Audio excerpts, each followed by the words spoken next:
Shalom, peuple de Dieu. Que la paix du Seigneur soit avec vous partout où vous nous suivez. Nous avons toujours une émission comme dans toutes les églises de sel. Nous continuons avec notre émission comme dans toutes les églises de saints. Nous sommes au devant de vous. Ya solo enseignement oyo na mwa bokuse tokobanda kopesa yango mukuse ti tokoloba mwa makambo ebele. Que Dieu vous accorde le temps pour que vous puissiez avoir le moment pour suivre votre émission parce que nous allons parler petit à petit de ce sujet. Lelo tozozwa sujet mususu tolakaki qui est Kayende nani. Aujourd'hui nous allons aborder le sujet que nous vous avions promis l'autre fois, qui est Caïn. Si nous pouvons lire l'écriture, bien aimé, explication de la parole de Dieu et bien aimé, l'explication de la parole de Dieu donne la vie à quelqu'un et donne aussi le vêtement, même le vêtement à quelqu'un.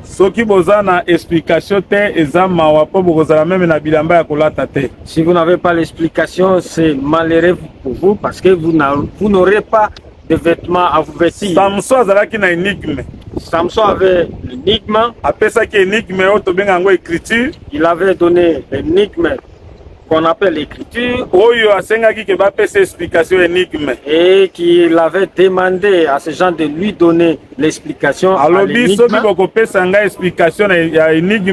Si vous me donnerez l'explication à l'énigme, chemise pe vêtements à rechange to apesi lamba moko apesi pe bilamba mosusu komi deux vêtements. Il leur a promis qu'il leur donnerait un vêtement et des habits de rechange. Or lelo oyo spirituellement tosobika par Jésus oyo motunyo sazana explication ndimela Jésus alati lamba. Aujourd'hui spirituellement nous avons déjà vécu avec Jésus, celui qui a crié à lui a déjà les vêtements. En d'autres termes moto azana explication azana rédaction en esprit.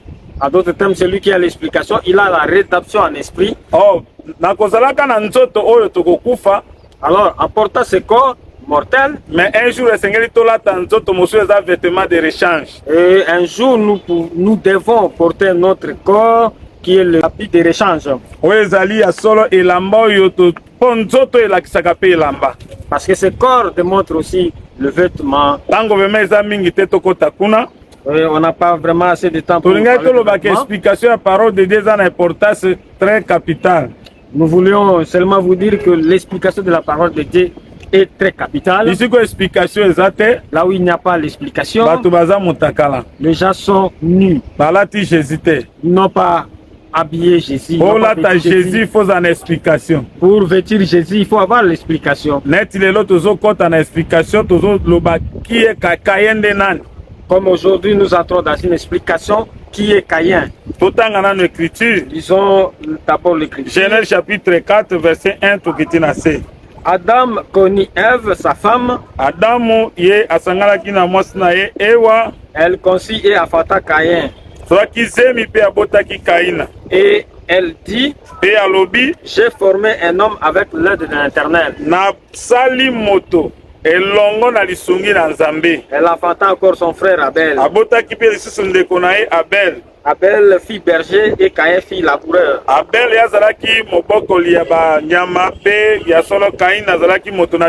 Au bout de quelques temps, Caïn fit à l'Éternel une offrande de fruits de la terre.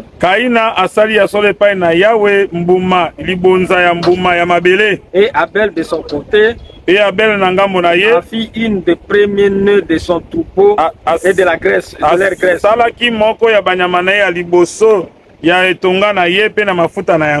L'Éternel portant un regard favorable sur Abel et son offrande. Mais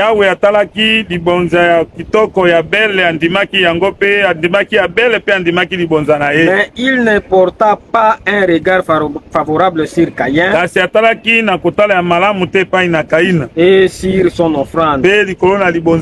Caïn fut très irrité et son visage fut abattu. Et l'Éternel dit à Caïn, walobi na Kaina. Pourquoi es-tu irrité et pourquoi ton visage est-il abattu? Pona nini osiliki, pona nini elongi na yo ekomi na mawa? Certainement si tu agis bien, ya solo soki okosala malamu, tu relèveras ton visage. Okotombola elongi na yo. Et si tu agis mal, le Kai péché soki se okosala couchera à la mabe porte. tala lisumu elali na ekuke na yo. Et ses désirs se portent vers toi. Pe posa na lisumu ezotala nde epai na yo. Mais toi domine sur lui. Me yo konza lisumu. Cependant, Nde na boye Caïn adressa la parole à son frère Abel. lobaki liloba epai na ndeko ne Abel. Mais comme ils étaient dans les champs, Kasi lokola bazalaki na zamba na bilanga, Caïn se jeta sur son frère Abel et le tua. Kaina mibwakaki likolo na ndeko ne Abel pe abomaki. L'Éternel dit à Caïn, Yawe alobi na Kaina, où est ton frère Abel? wapi nde ndeko na yo Il lui Abel? répondit, je ne sais pas. Ya yanolaki nayebi te. Suis-je le gardien de mon frère? Nga naza nde mobateli ya ndeko na Et ngai. Dieu dit, Pe nzambe alobi, qu'as-tu fait? yo sali nini? La voix du sang de ton frère crie de la terre jusqu'à moi. Mongongo ya makila ya ndeko no ezali koganga kouta na mabele kino epa na ngai. Maintenant, Sasa ipi tu seras maudit de la terre qui a ouvert sa bouche pour recevoir de ta main le sang de ton frère. yo kolakela mabe na mabele efungolaki na monoko mpo na kozwa makila ya ndeko na loboko no makila ya ndeko na yo. Quand tu cultiveras le sol, Ntango yo kolona elanga, il ne te donnera pas plus sa richesse. ekopesa yo bozwi te. Tu seras errant et vagabond sur la terre. Okoyenga na mabele. Quand il dit à l'Éternel, Kalobi na Yawe, mon sentiment est trop grand pour être supporté. etumbu na ngai eza monene mpo na komema yango. Si tu chasses aujourd'hui de cette terre, Tala ozobenga na ngai na mabele oyo, je serai caché loin de ta face. nakozala mosika na elongi na yo. Je serai errant et vagabond sur la Nakozala terre. moto akoyengayenga likolo na Et mabele. quiconque me trouvera me tuera. Mpe moto nyonso akokutana na ngai akoboma ngai. L'Éternel lui dit, Yawe alobi na ye, si quelqu'un tuait Caïn, soki moto akoboma Kaina, Caïn serait vengé 7 fois. Kaina bakobundela ye mbala sambo. L'Éternel mit un signe sur Caïn pour que quiconque le trouvera ne le tuera point. Mpe Yawe atiaki elembo moko epai na Kaina ke moto akokutana na ye aboma ye te. Et Caïn s'éloigna de la face de l'Éternel Mpe Kaina akendeki mosika na elongi na Yawe, et habita dans la terre de Nod à l'orient d'Éden. afandaki na mabele ya norte na ebimelo na ntango ya Enede ya Eden. Kolo apambola bino na kombo na Que Yesu Dieu vous Kristo. bénisse au nom du Seigneur Nzambe Jésus. mpe apambola écriture oyo touti kozwa, apesa explication ya parole. Que Dieu bénisse aussi l'écriture que nous avons lue et qu'il donne l'explication à la parole. Nakobotama boye na nzoto. Dans la naissance, comme ça, dans la chair, Kaye papa na ye ezalaki Adam, Caïn avait comme père Adam mpe mama na ezalaki Eve. et sa mère c'était Ève. Tokolobela yango ke eza te lokola eteyamaka ke Kaye azalaki nde nyoka nde asanganaki na mwasi eza bongo te. Et nous allons longuement en parler. Ce n'est pas le diable, le serpent qui a connu Ève pour donner Caïn. Tokolobela Kaye aza nani na nzoto boye azalaki mwana ya Adam na Eve. Nous allons parler de Caïn qui était en chair, fils Mpe d'Adam et de Ève. Adam esengelaki abota na Eden te. Et Adam ne devait pas mettre au monde en Éden. Esengelaki babimisa ye libanda On devait le chasser du jardin mpo abota libanda na Eden. pour qu'il mette en dehors d'Éden. Po ete le véritable Adam, Parce que le véritable Adam le dernier Adam, et le dernier oyo Adam aza esprit, qui est esprit abota maintenant na kati ya Eden. pour qu'il lui mette maintenant en Éden. Po ete ya kobota bana oyo eza spirituel, Et lui va mettre au monde des enfants qui sont oyo spirituels. eza biso lelo oyo. Nous aujourd'hui. Mais Adam esengelaki na nzoto abota kaka libanda na Eden. Et Adam, en chair et en os, devait mettre en dehors d'Éden. Kolo aza na bino bao bozolanda yango, bolanda vraiment na likebi. Que Dieu soit avec vous, vous qui suivez, et suivez attentivement. Tokolobela meme libonza ya Kain, Nous allons même parler de l'offrande de ne Caïn, libonza ya Abel. même de l'offrande d'Abel. Tokolobela Kaye aza nani, Nous allons parler de par Caïn. révélation aza nani. Par révélation, qui est-il? Tokokompare meme Kaye na Abel, Nous allons même comparer Caïn et Abel. tokokompare bango na Esaü na Jacob. Nous allons les comparer par rapport à Esaü et Tikala Jacob. toujours na chaîne oyo. Restez seulement dans votre chaîne, Dr Frank Elanga TV, Dr Frank Elanga TV. okozwa makambo malamu ekosunga kondima na yo. Vous aurez beaucoup de choses qui aideront votre foi. Bien-aimé, au cause c'est la comité. Il ne faut pas mentir sur une écriture. Au likomé le Bible que dans le premier verset il y a chapitre 4. L'écriture dit bien dans le premier verset. Adamu asangani na mwasi na ye Eva. Et Adam a connu sa femme Ève. Et baboti azui zembi pe baboti Caïn. Et que Ève a conçu et a enfanté Caïn. Et ye walobi boye. Et Ève a dit ceci. Nasali moto. J'ai formé un homme. Nanzela na Yahweh. Avec l'aide de l'Éternel. Avec l'aide de l'Éternel. Kaye Bible lobi polele ki azalaka mwana ya Dana Ève. La Bible dit ouvertement que Caïn était fils d'Adam et de Ève. Mais mais si quelqu'un venait à changer, celui-là a apporté une autre prédication que les apôtres ne connaissent même pas. Mais biologiquement, biologiquement, Caïn était fils d'Adam et de Ève. Bato ebele tango bazomona ekotsaka bango na mobulu mais tokita sikoyo qui est Caïn par rapport à la révélation. Parce que beaucoup déjà se trouvent, mais nous allons dans la révélation voir qui est Caïn. Caïn soki otali, si vous regardez bien Caïn, bazalaki na frère na ye. Il était avec son frère. Frère na Abel. Abel. Bato ebele pe balobaka te omoni Nzamba boyaki Caïn na libonzana ne po azoki nde bambuma ya mabele ezalaka bongo te bien-aimé. Il y a certains qui disent que Caïn et son offrande parce qu'il avait offert des produits de la terre. Zabongo te bien-aimé. Nzambe pe azaka na besoin ba prémices. Dieu aussi a besoin de prémices. Ba memelaka pe Nzambe masango. On apporte aussi à Dieu. Ba memelaka Nzambe la blé ba nyonso wana ba raisin ba nini yaka pona ndako ya Nzambe. Les raisins on apporte à l'Éternel. Nzambe asepelaka na yango. Et komona wa Nzambe amonaki na no liboso Caïn mabe. Et ici Dieu a d'abord vu Caïn mauvais. Na libonzana pe andimi yango te. Et son offrande n'a pas été tokokende comprendre que Nzambe tango aboyaki nano Caïn nde sima ye koboya libonza. Et d'abord Dieu avait d'abord refusé Caïn et c'est par après qu'il n'a pas porté un regard favorable sur son offrande. Qui est Caïn? Qui est Caïn? Caïn de abomi Abel. C'est Caïn qui a tué Abel. Or Abel azako représenter biso le Seigneur Jésus. Or Abel représente pour nous le Seigneur Jésus-Christ. Mais Caïn azotalisa biso type ya Israël. Nous démontre typifie Israël. Parce que Israël nde babomaki Jésus. Parce que c'est Israël qui a tué Jésus. Tango basali alliance avec les nations. Quand il a fait l'alliance avec les nations, Israël nde babomaki Jésus. C'est Israël qui avait tué Jésus. Lokola pe Abel, Caïn abomaki Abel. De même que Caïn avait tué Abel, son frère. A solo bien-aimé, ce qui te vu Acte chapitre 4. Si nous prenons Acte 4, et le Bible, la Bible dit verset 5. Au 25e verset, la Bible dit ceci. C'est toi qui as dit par le Saint-Esprit, par la bouche de notre Père, ton serviteur David, pourquoi ce tumulte parmi les nations et ces vaines passées parmi le peuple? Les rois de la terre se sont soulevés et les princes se sont ligués contre les seigneurs et contre son règne. En effet, contre son saint serviteur Jésus, que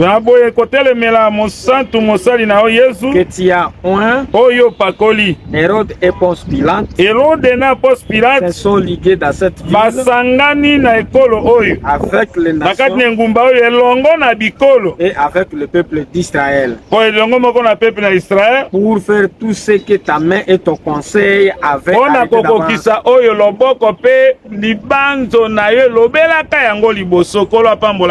Que Dieu vous bénisse. Nous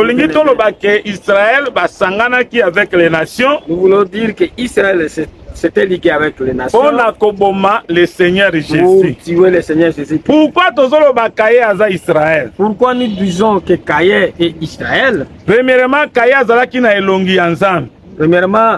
était devant la face de l'Éternel. Il était dans la terre de l'Éternel. Mais quand il tuera Abel, son frère. C'est alors que Dieu va les chasser, qu'ils partent en errant. Et lui-même, Caïn, avec le sentiment est plus lourd. Tu me chasses sur cette terre. Je pars errer dans la terre. C'est-à-dire qu'il y a deux terres. Caïn, il représente Israël, qui était à Cana, à cause du péché. Dieu devait le sortir de Cana. Physiquement, Dieu les avait chassés de Cana. Et ils sont entrés en esclavagisme. Et spirituellement.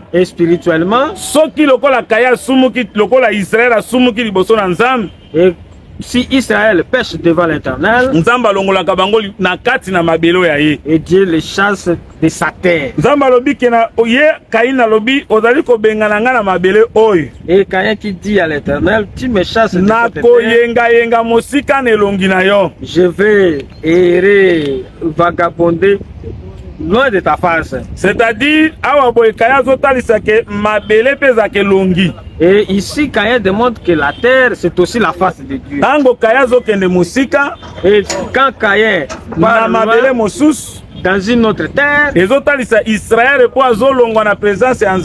cela typifie Israël qui sort de la présence de Dieu, qui part être piétiné, dominé par les nations. Et de même toi, enfant de Dieu, le péché aussi peut te sortir devant la face de l'Éternel. Le prédicateur, tu prêches bien, mais avec une mauvaise vie, cette prédication n'aura pas d'option. Et ça sera seulement un forcing. Tu dois être dans la présence de Dieu. Ce qui nous garde devant la présence de Dieu,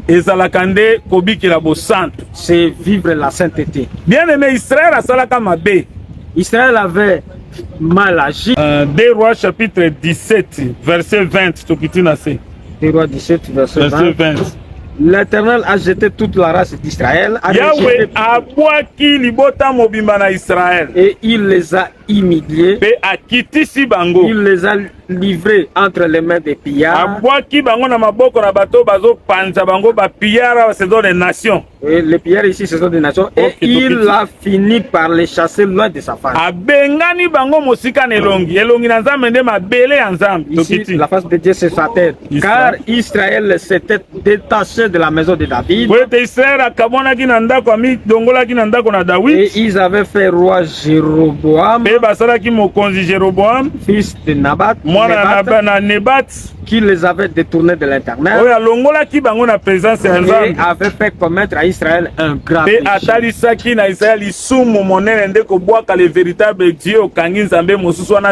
péché. C'est l'iniquité.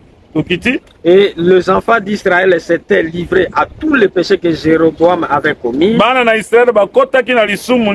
ne s'en détournèrent point. Jusqu'à ce que l'Éternel y chasse Israël loin de sa face. Comme il l'avait annoncé par tous ses serviteurs. Et Israël a été émené captif loin de son pays en Assyrie.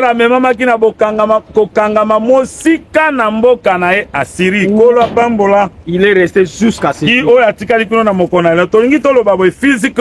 Nous voulons dire ceci physiquement. Israël était chassé de la terre de Canaan. Il est parti à Syrie à cause d'un grand péché. Dieu l'a sorti au devant de sa face. Comme Caïn avait dit là-bas, oh Dieu, tu m'as chassé de cette terre. Je partirai en errance sur cette terre. Oh, la terre de Dieu, c'est sa face. Oh, sa face aussi. Si nous prenons le livre de Nombre, verset 22. Le 22e verset, la Bible dit ceci. L'Éternel parla à Moïse, parle à Aaron et à ses fils, et dit, Vous bénirez ainsi les enfants d'Israël.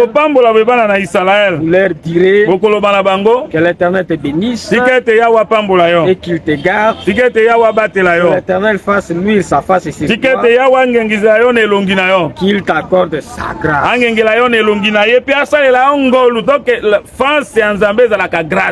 La face de Dieu, c'est sa grâce. Que l'Éternel tourne sa face vers toi. Qu'il te donne la paix. C'est ainsi qu'ils mettront mon nom sur les enfants d'Israël. Et je les bénirai. Et la face de Dieu, c'est sa grâce. C'est sa bénédiction. Israël va commettre péché. Israël avait commis le péché. Dieu les a chassés au devant de sa exhortation frère. Il y a aussi une exhortation, toi frère, qui courage frère. Vous resterez courageux, mais vous êtes resté vous êtes déjà chassé. Vous avez été déjà vous allez errer, vagabonder en disant que je suis prédicateur. Et si nous descendons, la face de Dieu c'est aussi la paix. Alors, notre Père nous l'a dit. Jésus dit, je vous ai laissé la paix que le monde ne peut pas vous donner. La Bible dit c'est ainsi que les sacrificateurs mettront le nom de Dieu. En réalité, la face de Dieu, sa terre, c'est aussi son nom. Apocalypse chapitre 19, verset 13, il se nomme la parole de Dieu. Or, son nom d'Apocalypse, la Bible dit, il se nomme la parole de Dieu. C'est-à-dire que moto ya bimi musika na liloba, akwe na lisumu nzamba bimi se na kati ya liloba. Et celui qui est tombé dans le péché, Dieu l'a sorti de sa parole. Na elongi ya nzambe ne toyeba ka pe explication. Et c'est au devant de la face de l'Éternel qu'on tire l'explication. Ecclésiaste chapitre 8 verset 1. Parce que Ecclésiaste 8 verset 1 dit, qui est comme sage. Nani aza lokola moto na bonya? Qui est comme sage. Nani ndayebi ndimbola ya makambo. Qui connaît l'explication des choses. Balobi sagesse ya moto mona na kana elongi. La Bible dit la sagesse de quelqu'un. Elongi ya moto anengengaka. Et sa face est lumineuse. Donc tolobelaka soki Israël a rejeté Jésus. Nous voulons vous dire seulement que si Israël avait rejeté Jésus, akozala mosika na nzambe. Il sera loin de Dieu. Et Dieu aussi va cacher sa face. De même aujourd'hui, Dieu les a cachés sa face. Mais il s'est montré à nous. Bien-aimé, que Dieu vous fasse grâce et que vous préservez la présence de Dieu en vous. La terre de Dieu ne change pas. Dieu dit, une génération passe, une autre vient et passe, mais la terre subsiste. Ecclésiaste chapitre 1 verset 4. Là c'est dans Ecclésiaste 1 verset 4. Et la terre qui reste la même, c'est la terre de Dieu. C'est la présence de Dieu. C'est la face de Dieu. Explication. C'est la grâce. C'est ça la grâce.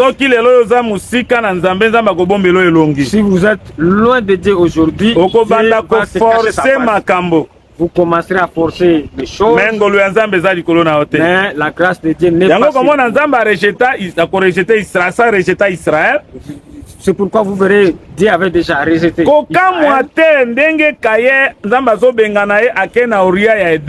Ne soyez pas stupéfaits comme Dieu a chassé Caïn. Il est parti à l'Orient d'Éden. En nord dans l'Orient d'Éden. Cela voudrait dire que cet Orient n'est pas l'Orient. Quand les gens se sont réunis en tour de Babel, Babel démontre Babylone. Ils étaient venus de Orient. Quand on dit que Caïn alla vers l'Orient, cela voudrait dire que Caïn était parti sous la domination de Babylone. Babylone démontre aussi Orient. Septentrion aussi démontre Babylone. Ezo dépend de ndenge moté yazo simbela. Et cela dépend de la manière et dont a le confirmé on a écriture. Exploite et qu'il le confirme par les Écritures. Explication est dans la base de l'écriture. Que cette explication est de base des Écritures. Bien aimé, Caïn c'est le type d'Israël. Caïn c'est lui le type d'Israël. Oh yabomaki le Seigneur Jésus. Qui avait tué le Seigneur Jésus-Christ. Okomona ke Israël akotika mabele oyo akena mabele mosusu. Vous verrez Israël sortir d'une terre vers une autre. Penzamba ti elembo na kati ya Caïn. Et Dieu a mis un signe sur Caïn. Ok moto akoboma Caïn longa koboma yete. Et que si quelqu'un cherche à tuer Caïn, qu'il ne soit pas et alobi Caïn ko se venger 7 fois. Et il dit encore que Caïn va se venger 7 fois. Na kati ya Caïn za na vengeance. Dans Caïn, il y a la vengeance. Ba vengeaka kaka moto mwana ya Nzambe. On ne venge que le fils de Dieu. Mwana ya Nzambe atake na boumbu. Un enfant de Dieu, même si il est sauvage, ne méprisez pas. Un jour, il reviendra à la présence de Dieu. L'enfant prodigue dans Luc 15. L'enfant prodigue dans le livre de Luc 15. Il était parti. Et il est revenu. Israël est abandonné. Israël aujourd'hui est abandonné. Il n'est plus à la présence de Dieu. Mais signe ezali. Mais il a un signe. Oh signe soki tolingi tolobela muke pona signe. Si nous voulons aborder un Deutéronome chapitre 11 verset 18. Deutéronome chapitre 11 verset 18. Deutéronome 11 chapitre verset 18. Verset 18. Mettez dans votre cœur et dans votre âme ces paroles. Ces paroles je vous les lierai comme un signe sur vos mains. Et elles seront comme des frontaux entre vos yeux. Et nous voulons dire seulement, nous avons pris ça pour démontrer que la parole de Dieu c'est pourquoi nous disons que ce signe c'est et que tout homme qui trouvera Caïn ne puisse pas le tuer. Et signe c'est Dieu qui a mis pour que aucune personne ne puisse tuer. Or la promesse de Dieu c'est même si Israël s'est déclaré, le prophète avait déjà prédit que Israël la promesse de Dieu pour Israël c'est tout un signe. Dieu va se souvenir d'eux. À cause de l'alliance d'Abraham, Isaac et Jacob. À cause de l'alliance d'Abraham, Isaac et Jacob. Et Dieu se souviendra d'eux. Ils vont revenir un jour. Et Dieu tournera sa face vers eux. Bien-aimé. Salomon a zokata makambo ya basi mibale, 1 roi chapitre 3. Salomon est en train de trancher l'affaire de deux femmes. Tango azolo bala moko ya ibaki mona na moninga na butu me azongiseli moninga na ebembe. Quand il disait à une des femmes qui avait volé la kisakape des peuples. Et ces femmes démontrent aussi des peuples. Oya zwaki mwana ya moninga na butu ezalaka biso. C'est lui qui avait pris l'enfant biso ba nation par rapport à l'église. Et nous les nations par rapport à l'église que nous avons volé la et nous avons pris les nôtres mourants. Aujourd'hui Israël a parce qu'il n'a pas la grâce. Mais un matin viendra où la grâce reviendra que le propriétaire de l'enfant et nous vous disons bien aimé, vous devez vous attacher à Dieu. Si vous vous attachez à Dieu, même si vous mourrez aujourd'hui, le jour de la résurrection, vous serez enlevés. Les morts à Christ seront enlevés dans les airs pour trouver. Alors bien aimé, signe aussi la parole de Dieu. Les signes démontrent aussi la parole de Dieu. Et Dieu mis un signe à Caïn que celui qui le trouvera ne puisse pas le tuer. Et dans Caïn nous trouvons la vengeance. Et nous allons vous le démontrer parce que nous sommes encore dans Caïn. Nous allons vous le démontrer. Comment la vengeance et Caïn est type à Israël. Et que Caïn est le type d'Israël. qui était du malin. Et beaucoup. Je me souviens 1 Jean chapitre 3 verset 12 tokitina C. 1 Jean chapitre 3 verset 11 tokitina C. 1 Jean 3 11. Ok. Oko bandata na verset nango 8. La Bible dit ceci, celui qui pêche est du diable. Car le diable pêche dès le commencement. Le Fils de Dieu a paru afin de détruire les œuvres. Quiconque est né de Dieu ne pratique pas le péché, parce que la semence de Dieu demeure en lui. Et il ne peut pécher parce qu'il est né de Dieu. C'est par là que se font reconnaître les enfants de Dieu et les enfants du diable. Quiconque ne pratique pas la justice n'est pas de Dieu. Non plus que celui qui n'aime pas son frère. Car ce qui vous a été annoncé et ce que vous avez attendu de l'économie, c'est que nous devons nous aimer les uns les autres et ne pas ressembler à Caïn qui était du malin et qui tua son frère. Et pourquoi le tua-t-il? Parce que ses œuvres étaient mauvaises et que celles de son frère étaient justes. Que Dieu vous bénisse, vous qui suivez. Écoutez bien. Celui qui est né de Dieu ne pêche pas.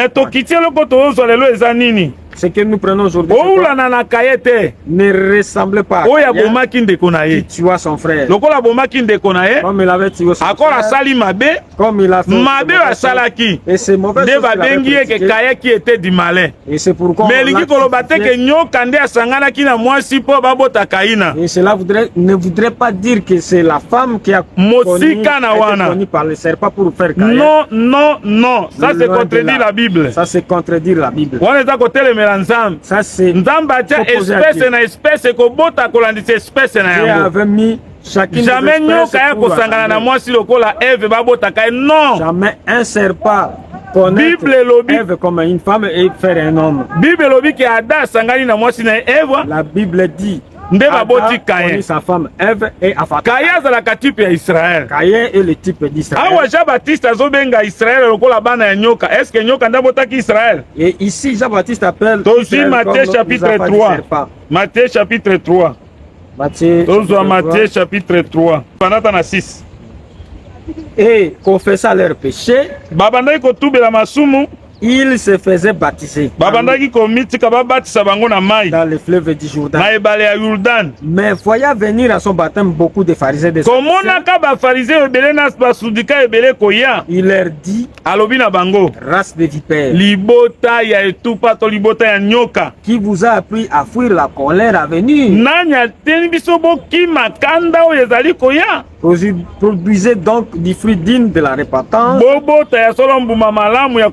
Et ne prétendez pas dire à vous-même, nous avons Abraham pour père. Car je vous déclare que c'est de ces pierres Dieu peut susciter des enfants à Abraham. Oyo ndimi na kati évangile parmi les nations na kati église ndo za mabango nzamba sitango pona Abraham.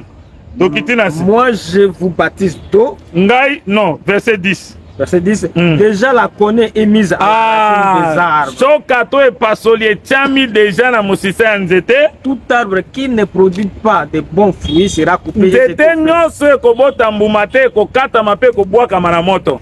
Awa bo nzete ezo kata ma c'est Israël. Ici l'arbre qui est coupé c'est Israël. Lokole boti mbumate. Comme cet arbre n'a pas porté. Jean-Baptiste azobenga ngo race de vipère. Jean-Baptiste typifie ça. Est-ce que nyoka vipère nde abota ki bango na basi ya Israël?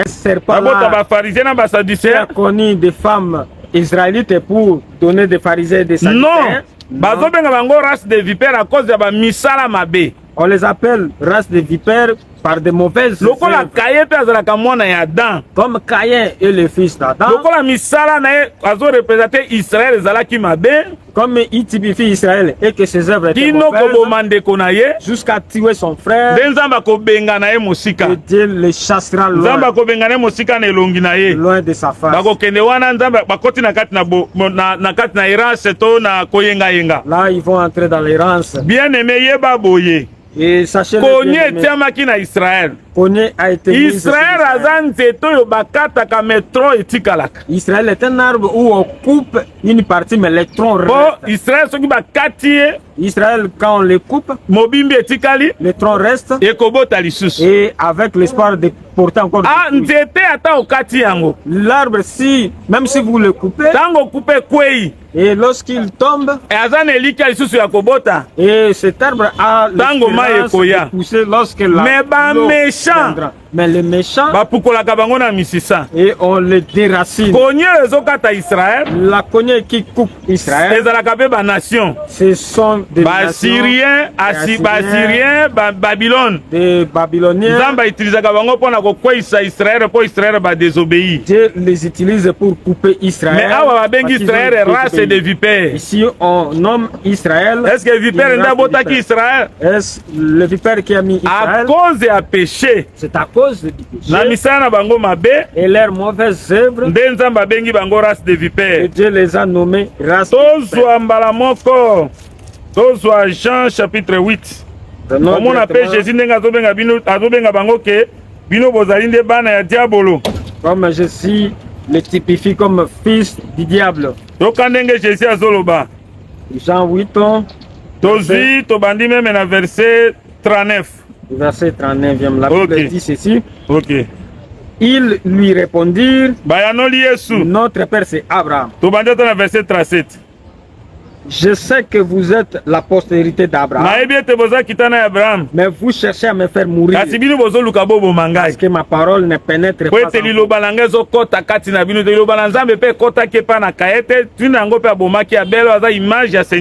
Et la parole de Dieu n'avait pas pénétré à Caïn. C'est pourquoi il a tué Abel, son frère, qui était l'image du Seigneur Jésus-Christ. On continue la lecture. Je dis ce que je vis chez mon père. Et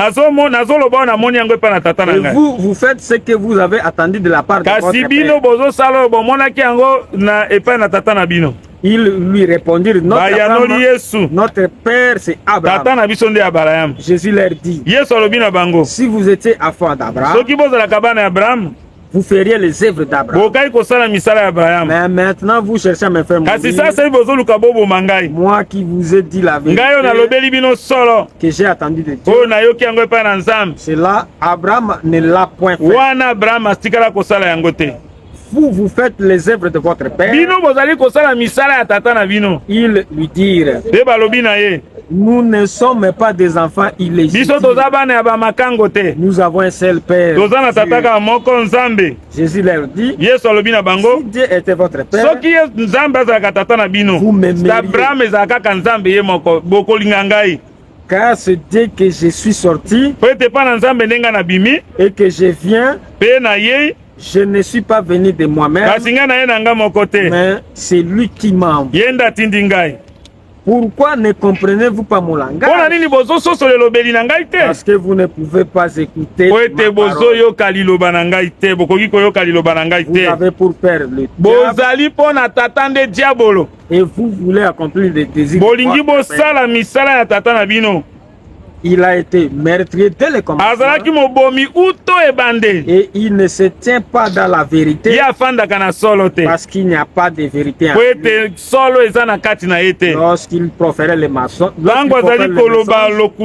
il parle de son propre corps car il est mater et le père du mensonge.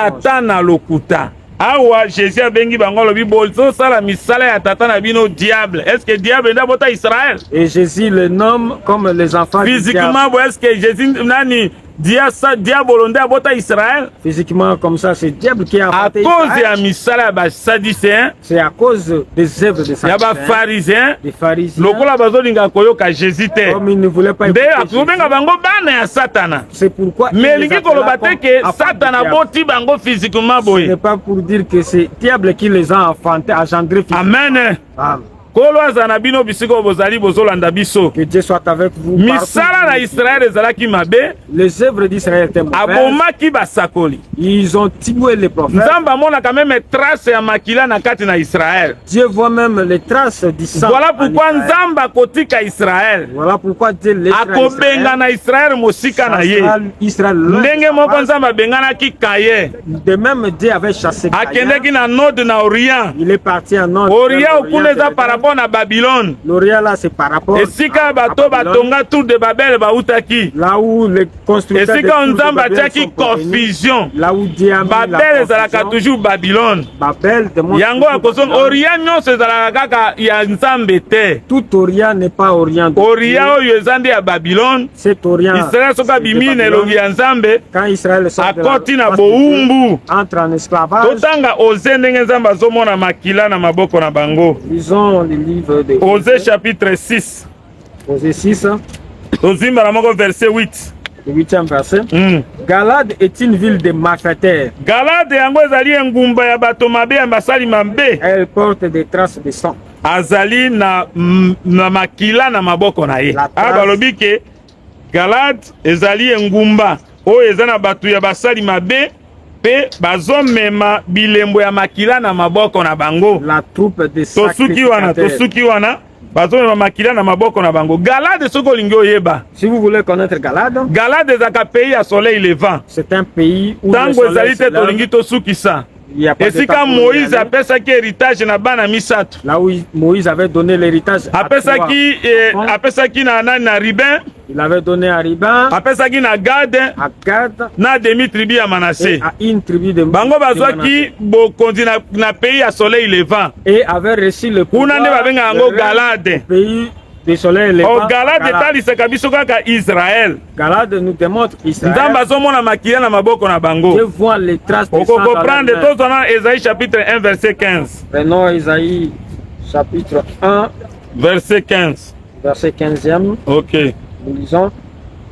Quand vous étendez vos mains, tango bozali kotanda maboko na bino, je détourne de vous mes yeux. Nazali ko balusa nazolongola miso na ngai epai na bino. Quand vous multipliez les prières, tango bino bozali koyokanisa balosambo, je n'écoute pas. Nazali koyoka te. Vos mains sont pleines de sang. Maboko na bino etondi na makila. Lavez-vous. Bosukola. Purifiez-vous. Bomi petola. Ôtez de devant mes yeux la méchanceté de vos bolongola liboso na miso na ngai ya solo bokanzi ya misala na bino bikela na bino. Cessez de faire le mal. Botika kosala mabe. Tosuki ata wana. Nzamba alobi ke Israël tango zotombola maboko. Nazomona makila na maboko na yo. Israël lève ses mains, il voit les traces de sang dans leurs mains. Trace ya makila wana. Les traces de ce sang. Ezali pendenge bazali koboma basakoli. C'est comme il tuait les prophètes. Tina suka baye koboma le Seigneur Jésus. Jusqu'à tuer même le Seigneur. Yango komona Nzamba kotika bango. C'est alors que Jésus le laissera. Poto tanga écriture peut-être koza ya suka. Et que nous lisons. To promettre bino makambo ebele na likambo ya Caïn. Nous vous promettons beaucoup de choses. Toucher na no kaka introduction. Nous avons seulement introduit. Donc développer encore les sous soki Nzamba simbi na le dimanche prochain. Nous allons encore développer. To tanga écriture oyo. Tozui Matthieu chapitre 23 verset 34 tokiti na se. Matthieu 23 verset 34, la Bible dit ceci. Amen. C'est pourquoi, voici, je vous envoie des prophètes, des sages et des scribes. Vous tuerez, crucifierez les uns. Vous battrez des verges les autres.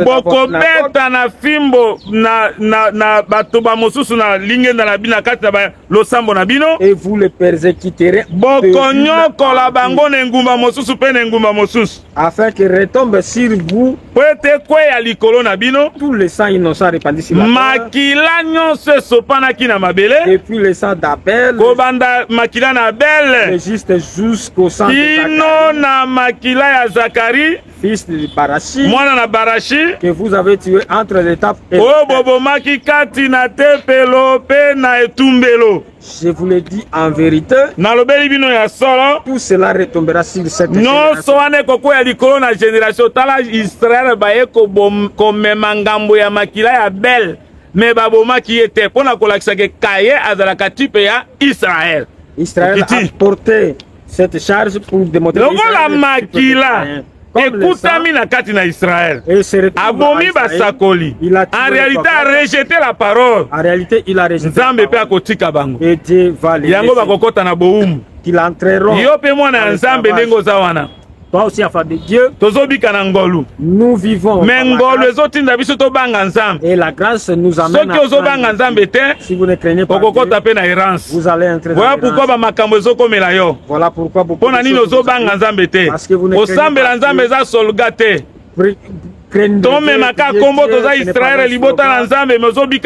Ne portez pas seulement le nom comme Israël, mais vous vivez mal. Verset 37. Jérusalem, Jérusalem. Jérusalem, Jérusalem. Qui tue les prophètes et qui lapide de ceux qui te sont envoyés. Combien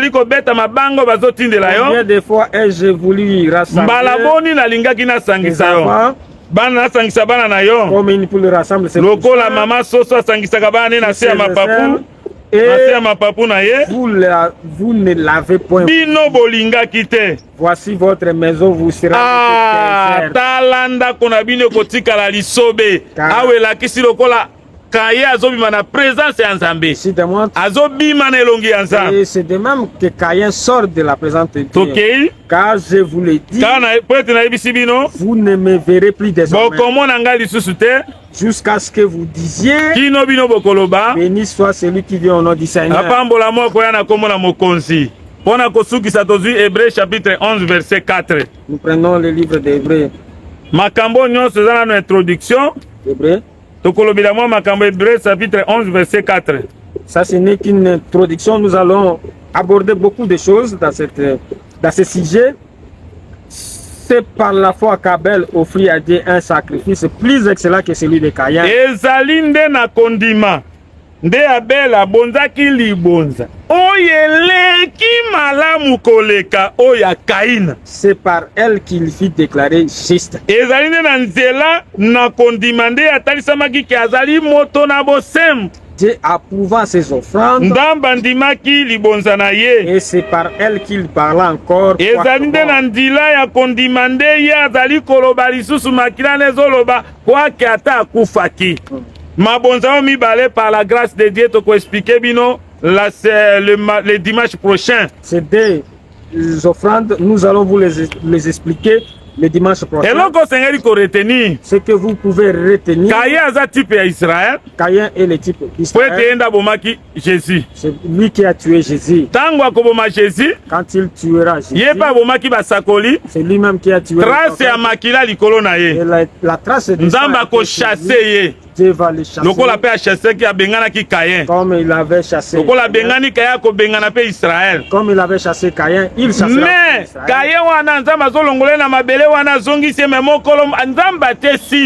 mais Dieu le chasse d'une terre vers une autre, mais il a mis un signe. C'est alors la Bible dira que Dieu n'a pas rejeté son peuple. Un jour il va dans Caïn il y a parole de Dieu, la promesse. Et que même si Israël mais un jour il reviendra. Et dans Caïn nous voyons la vengeance. Et nous voyons des offrandes. Nous allons les expliquer.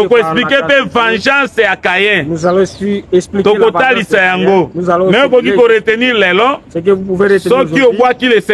Si vous rejetez le Seigneur, et le Seigneur grâce au devant de sa face, la grâce ne sera pas au devant de vous. Vous allez commencer à forcer, mais le Seigneur ne sera pas avec vous. Que Dieu vous bénisse. Ne soyez pas comme Israël qui avait la loge à sanglater. la franc-maçonnerie, éliminacité. N'utilisez pas l'eau qu'il fait. Pendant la souffrance na Jésus. Restez dans la souffrance. Un jour, Nzamba ko visiter. Un jour, Dieu va. Ata mobali ya boyo. Même si la évangile te. un jour nzambe akosala kaka mobala nazongela yo to nzambe akopesa solution na lolenge mosusu me batela bosantu zanga ata lipapa tambola lokola moto aza na eloko te un jour nzambe akotala yo koanvie bokonzi ya mokili te richesse ya mokili koanvie yango te un jour nzambe akotala yo bien-aimé tikala na elongi ya nzambe tikala na présence ya nzambe kozala na présence ya nzambe eleki kozala na présence ya président ya Amérique. C'est plus que d'être au devant de la kozala na présence ya nzambe eleki nyonso kobatela bonzambe na kati na yo ekosunga yo nzambe apambola yo nzambe azala na yo oyo azalaki malade abika au nom de Jésus oyo azalaki na problème azwa solution oyo akangamaki akangolama oyo akomaki abati akomi na mawa nzambe abotisa esengo na kati na ye